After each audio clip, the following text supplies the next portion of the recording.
Ladies and gentlemen, welcome back to the channel. Today I want to show you how I believe some of the US regulators, if not most of them, are trying to crush the crypto industry. Right now, Bitcoin's down below 9%. We've got Ethereum down 14%. BNB's down 6%. We got some mega losses in the market today.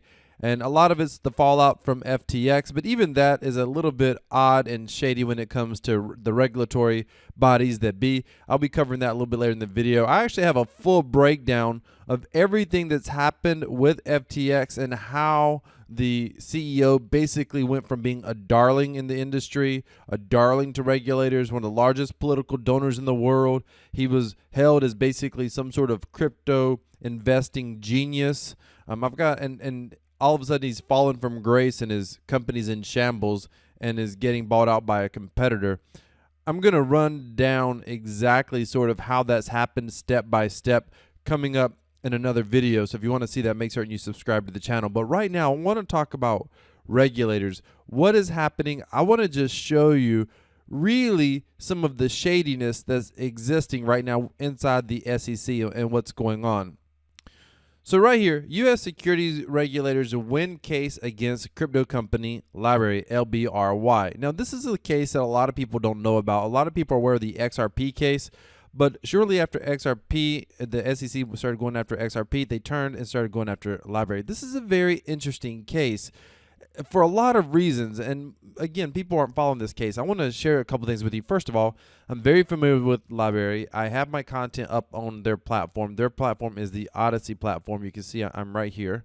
But what's very interesting about LBRY is from the start, and I'm going to try to get the CEO. This is the CEO here. I'm going to try to get him on the channel. When SEC first filed a lawsuit against LBRY and I saw what was going on, I reached out to the CEO by email. He did reply back to me, and he told me then that he didn't want to do an interview while the case was ongoing, but he would be open to an interview once the case was done.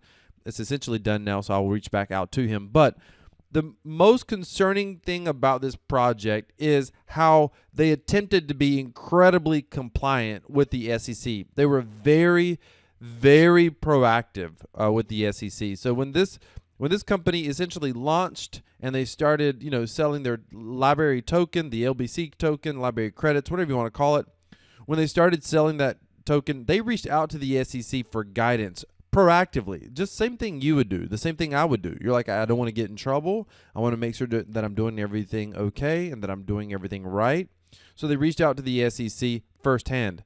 The SEC basically came back and said, we offer no guidance. They basically said, I'm summarizing here, my understanding is this is like a legal gray area, but we offer you no guidance to be quote-unquote compliant. And so, of course, they're like, okay, what do? You have a business, you have employees, okay.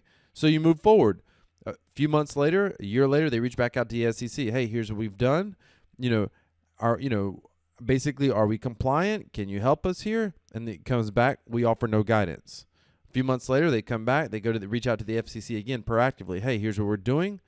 And again, the SEC offers no guidance. Now, here's what's interesting about this. What many of you may not realize, if you've ever wondered, how can a Ponzi scam, like a legitimate full-blown Ponzi scam, exists where someone basically, claims that they're investing people's money, but they're not investing it at all. They're just using new investors' money to pay out the old investors. How can those projects or companies, whatever, scams, how can those scams last for so long? Because many times they can go months and years and take up millions and on a few occasions even billions of dollars. How can that happen? It's because the SEC is typically a complaint-based organization, meaning they find out about companies and projects to go after and to sue because of complaints from consumers. One complaint's not going to do it, but if they start getting a whole bunch of complaints from consumers because people are losing money, people are hurt, people can't get their money, then the SEC will in turn go after and investigate and that sort of thing. What's interesting about LBRY is when they went after LBRY, there was no victims. In fact, LBRY, by market cap, was a very small project in the crypto space. I mean, their initial fundraise, I think, was only like $200,000. It was not a lot at all. And they're legitimate I mean, these guys are doing incredible work. I mean, the Odyssey platform is one of the most decentralized, and people aren't even aware of this, over BitChute, over Rumble, all of those. Odyssey is one of the most decentralized video hosting platform, YouTube alternatives, if you will. And so they're doing like good stuff. Like, this is a solid project, solid development, solid team. I mean, it's really impressive what they've accomplished so far, even what they've continued to accomplish in light of all of this going on. So the regulators at the SEC suddenly and without notice turned their focus on LBRY. The crazy thing is, they probably would have never knew LBRY existed had it not been because LBRY was reaching out to them trying to be proactive. That's crazy.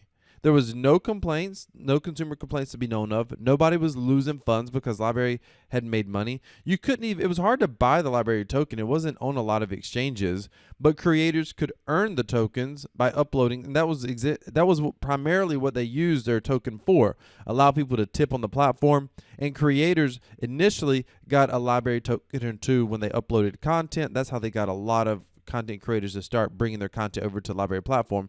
And then when people would watch the content, LBRY would also give them a few tokens. So it was a big incentive to grow your following because you were getting these LBRY tokens. Most of them weren't even for sale early on at all. And then the SEC comes after a project that basically has no victims, has 100% winners, and is a very small cap project overall. So this is incredibly dangerous overall for the crypto industry. Here's what LBRY actually said a couple days ago on the 7th. They said, "We lost. Sorry, everyone. We're going back to lick our wounds for a little bit, but we're not giving up. We've got a bright team, tens of millions of pieces of content, hundreds of thousands of creators, and one of the most popular Web3 apps in the world. The best is yet to come." Listen, this is really positive, but let's be serious. This is bad news. Look at this. The full ruling in the SEC versus LBRY case can be read here. The language used here sets an extraordinarily dangerous precedent that makes every cryptocurrency in the U.S. a security, including Ethereum. This is bad news. I mean, this is horrible news, including Ethereum. I mean, you can come to LBRY's Twitter channel and read it for yourself, but I would encourage you to read this case ruling. But it's bad, and a lot of people are like, "Oh, it's not that bad." It's important to understand that many commentators are biased, and they're desperately biased. But if you, I mean, just come over here. A lawyer in the crypto space, John E. Denton, said, "This, unfortunately, is a total win for the SEC, as a judge does not distinguish secondary market sales independent of LBRY.com or future sales versus past sales. Get ready with @Gary Gensler and the SEC using this case as an example to move forward against crypto." So obviously John E. Denton agrees that this is horrible. I mean, the fact that they didn't separate secondary market sales that had nothing to do with the LBRY platform. Think about that. They basically lumped all the secondary market sales in with LBRY as well. This is just ridiculous. Go a little bit further, and I think this Gabriel guy makes a great point. In fact, I need to follow him. He makes a great point. The CFTC and Democrats were palling around with Sam Bankman-Fried, suing DAOs and devs, decrying the Scrooge of DeFi, and plotting to regulate websites and wallet APIs while FTX played with customer money. Madoff and Enron were fully SEC regulated. Regulators do not protect us, period. Ladies and gentlemen, when you hear someone asking for regulations, please recognize that they are an idiot. Regulations have not been helpful, period. Madoff and Enron were SEC regulated. And if you come down here, he says, the SEC could have gone after FTT, the FTX token, as a security.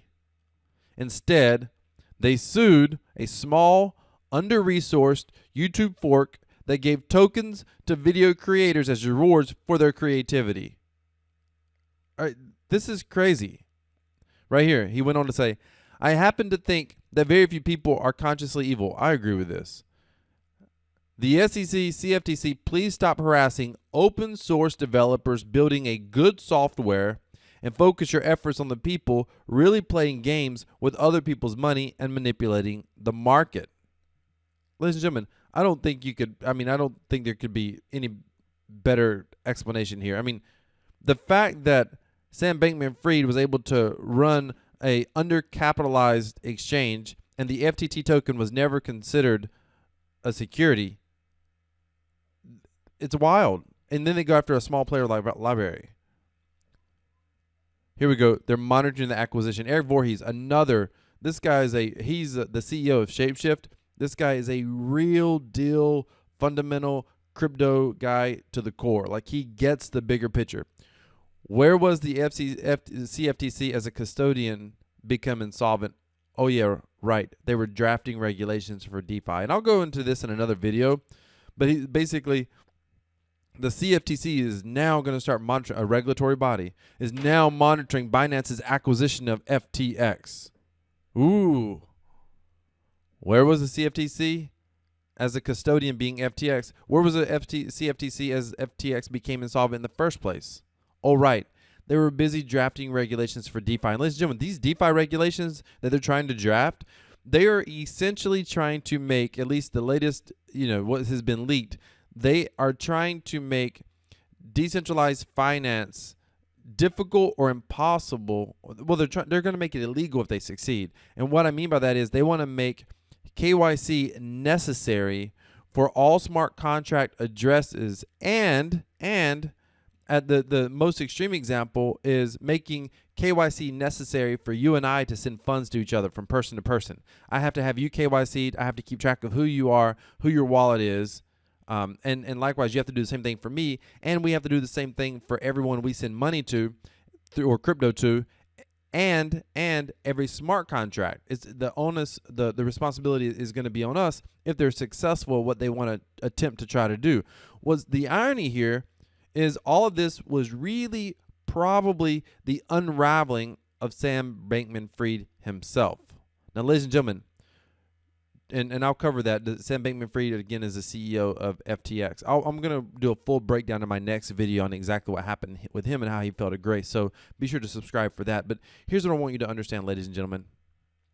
I am 100% pro cryptocurrency, because if the regulators mess up long enough, if the people are constrained enough, there is a technology here that will allow individuals to transfer value from one person to the other, and they don't need to have the government's permission. They don't need to have the bank's permission, and they can do it. They can do it.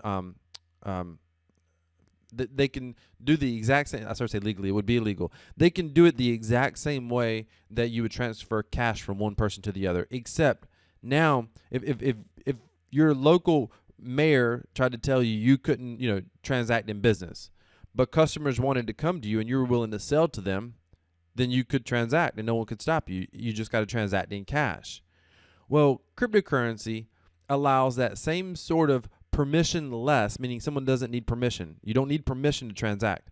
They allow a permissionless transaction digitally anywhere in the world across borders. It is incredible technology that I believe long-term will transform the world. A buddy posted on Facebook yesterday. He said, "Oh, I'm so glad I know how to short the market. I made a lot of money by shorting Bitcoin." What he didn't say was how much he probably lost when he missed previous shorts. However, I believe long-term the game is buy. He said, "Are you bullish or bearish on Bitcoin?" I said, "It depends on your time frame. Long-term, I could not be a bigger bull. Short-term, I'm bearish." But guess what? Yesterday I said, and I still bought Bitcoin today. And guess what? I might buy some more Bitcoin tomorrow if it keeps dropping. So, ladies and gentlemen, hear me. I believe this technology changes the world. I believe it's ultimately unstoppable. But we got some incredibly, incredibly bumpy roads. If these regulations continue at the rate they're going to continue by regulators who are simply protecting the 1% elite, regulators that are simply protecting the big banking industry, regulators that were literally protecting Sam Bankman-Fried, right here. Here he is with regulators. This young 30-something-year-old, I think he's 30-something years old, had a net worth of $14 billion, probably has a net worth of less than $1 billion, maybe a few hundred million at the absolute max, lost 95% of his net worth, 94% of his net worth in a single day because he was operating an exchange that was insolvent, palling around with legislators. Third or fourth largest donator in the U.S. during the midterm elections, had claimed to donate $1 billion in the presidential race. This guy here. But yet regulators didn't see what he was doing, or they didn't care to look. They're not looking. Regulations aren't looking out for you and I, ladies and gentlemen. Regulators are not watching out to see if we have free and fair access to the financial industry. No. Regulators are doing what is best for their largest donors, the people that are writing those large campaign checks, which is the big banks, the Goldman Sachs of the world, the large financial industry. So, ladies and gentlemen, remember, decentralized crypto wins. And I believe decentralized crypto is freedom. Thank you so much for watching. This is Crypto Wealth. I'm out.